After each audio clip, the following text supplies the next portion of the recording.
Balance, bienvenue sur Parcours éclairé pour votre tirage du mois d'avril 2024. C'est parti, vous démarrez avec la carte de la force, arcane majeure. La force nous parle d'un rapport de force. Vous le voyez figurativement avec ce personnage qui essaye d'ouvrir la gueule du lion. Hein.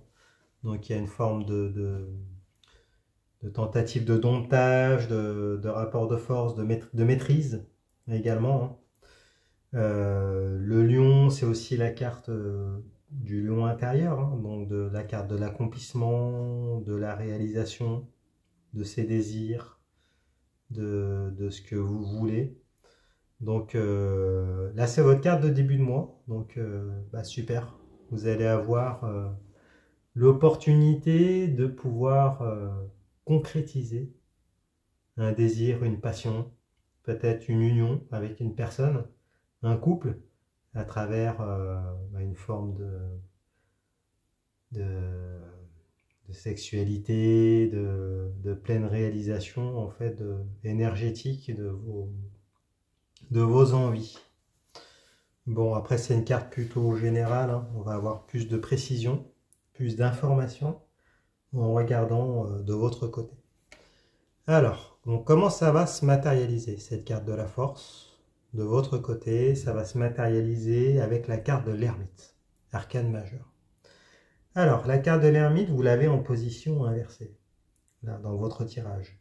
L'ermite, c'est celui qui est en phase de mûrissement, d'introspection, qui essaye de rechercher des solutions, un remède pour pouvoir solutionner une situation.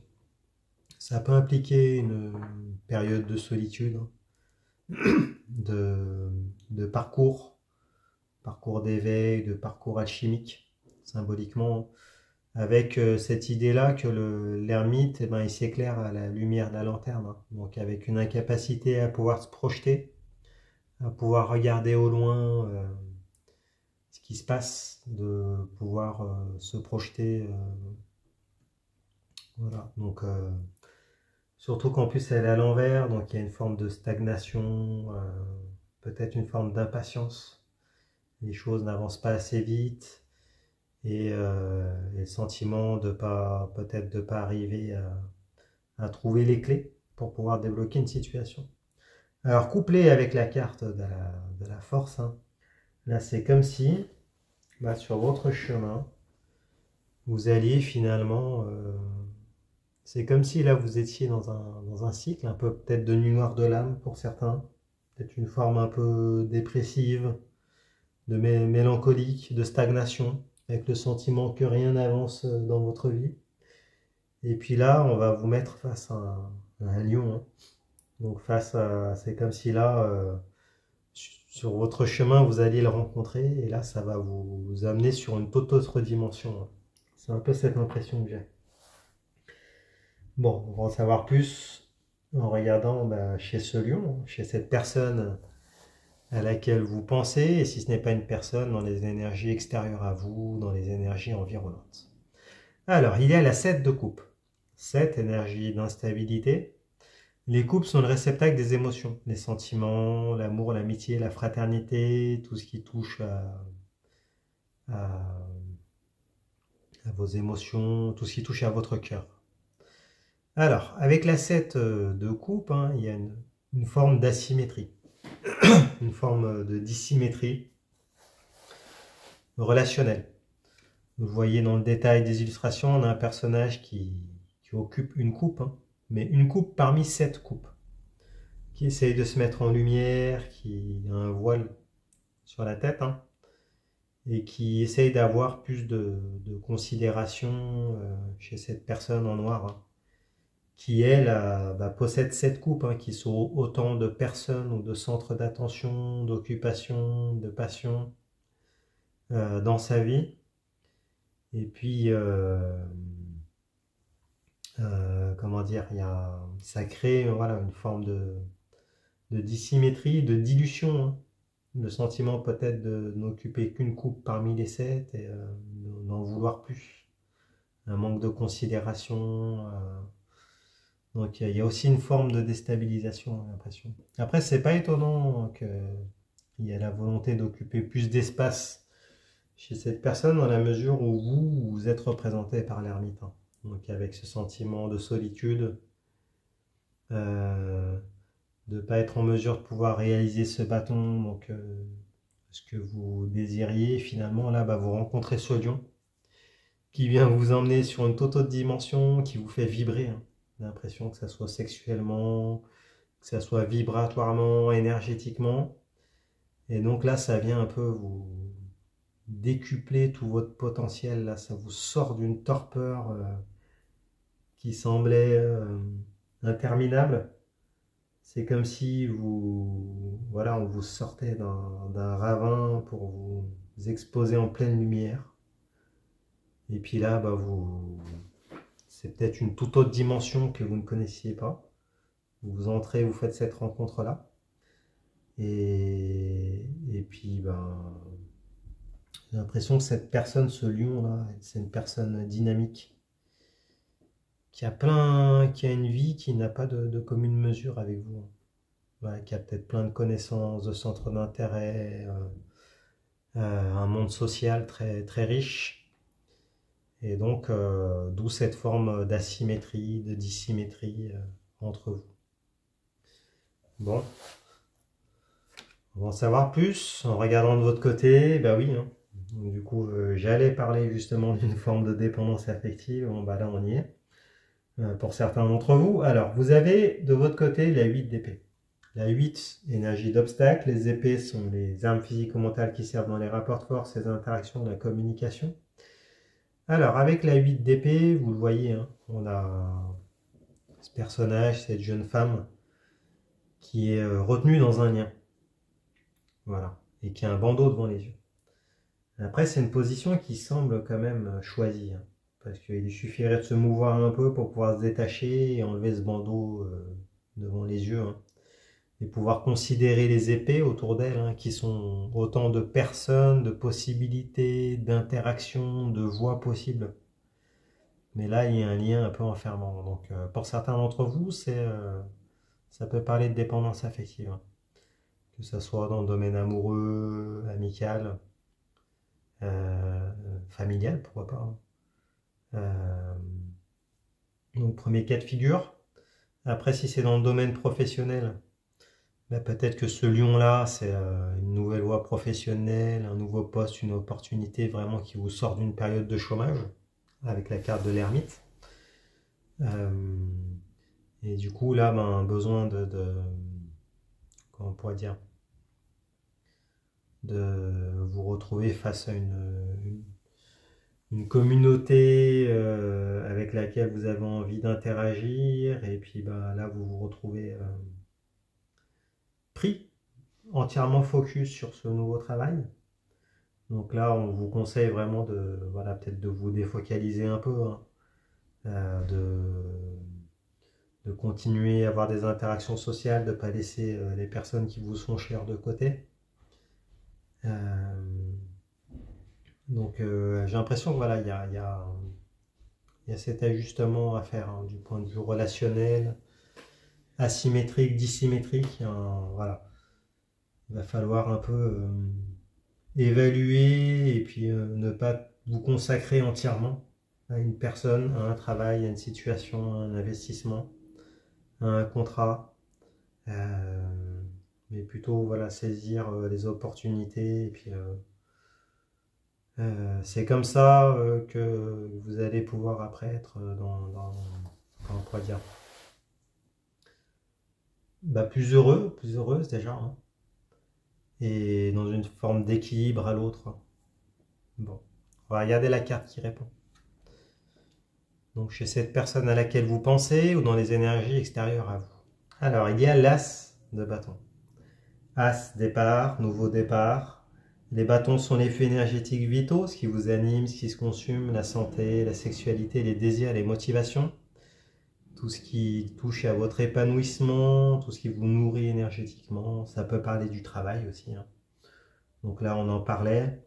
Donc peut-être un nouveau départ professionnel pour certains, avec toujours ces ajustements à faire, hein, parce que là, elle est à l'envers. Ça n'annule pas la valeur de la carte, mais il y aura des considérations à prendre en compte, hein. Et puis ce rééquilibrage, il peut s'agir d'une rencontre pour pouvoir consommer ce bâton, donc des désirs, quelqu'un qui vous attire vraiment, ou alors un centre d'intérêt, une passion vraiment forte. Et du coup, elle fait écho à la carte de la force, hein. C'est-à-dire que c'est à la fois, j'ai l'impression d'un tout autre niveau, d'une intensité très puissante, mais du coup une intensité qui est quand même déstabilisante ou impactante sur vous. Et donc, c'est comme si en fait c'était une lumière et puis que vous ne faisiez que regarder alors qu'il y a d'autres choses autour aussi, hein. Il y a certes cette lumière-là, cette attraction qui est présente, ce magnétisme, cette envie d'aller consommer ce bâton, mais il y a aussi d'autres paramètres desquels on vous conseille de ne pas vous éloigner, d'autres personnes, d'autres. Vous avez compris l'idée.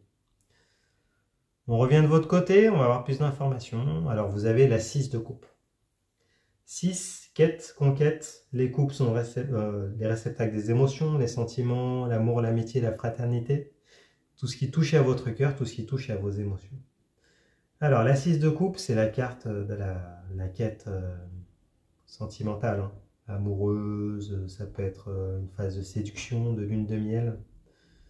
Ça peut être une personne du passé également qui revient. Symboliquement, on a un personnage qui est jeune et qui offre une coupe à un autre qui est plus personne plus âgée. D'où l'idée de renouveau, là, qui est en filigrane. Donc ça peut être une nouvelle rencontre, hein. D'accord. Du coup, ça nous parle de cette carte de la force et de ce lion, hein, avec une période de séduction, de cette coupe qui est offerte, d'échange de sentiments, d'un renouveau dans votre vie, du coup. Ça peut être une personne du passé, hein, qui revient vous offrir cette coupe, qui fait mea culpa, qui demande un engagement, qui fait des compromis, des gestes, des preuves d'amour. C'est peut-être vous qui êtes dans cette énergie aussi, hein. Voilà, vous renaissez à vous-même. Là, on parlait de niveaux que vous n'aviez pas connus, de niveaux d'intensité, hein, qui vous sortaient de votre torpeur, de cette période d'ermite, hein, peut-être de solitude, de célibat long pour certains. Possiblement, ça peut être dans le cadre amical aussi, hein, une nouvelle amitié, alors qu'il y a un sentiment de solitude de votre côté. C'est possible aussi. Et si c'est dans le cadre d'un travail, de collaboration, d'investissement, ben là, il y a l'envie de pouvoir vous épanouir émotionnellement dans cette nouvelle possibilité. Donc, il y a de l'échange et puis ça a l'air quand même plutôt nourrissant. Bon, on regarde la carte qui répond. C'est la carte de la tempérance. Alors, la tempérance, c'est un arcane majeur. Et là, on vous redit de vous défocaliser, hein. La carte de la tempérance, c'est celle qui prend du recul, hein. Donc, dans le cadre pro, c'est symboliquement les vacances. Dans le cadre relationnel, c'est une prise de distance pour se guérir, hein, pour guérir des blessures, pour se réajuster avec ces deux coupes, hein. Ce flux qui passe d'une coupe à l'autre, donc il y a un équilibre à trouver, hein, entre les deux coupes, un équilibre émotionnel. C'est le phénomène des vases communicants, d'effets miroirs.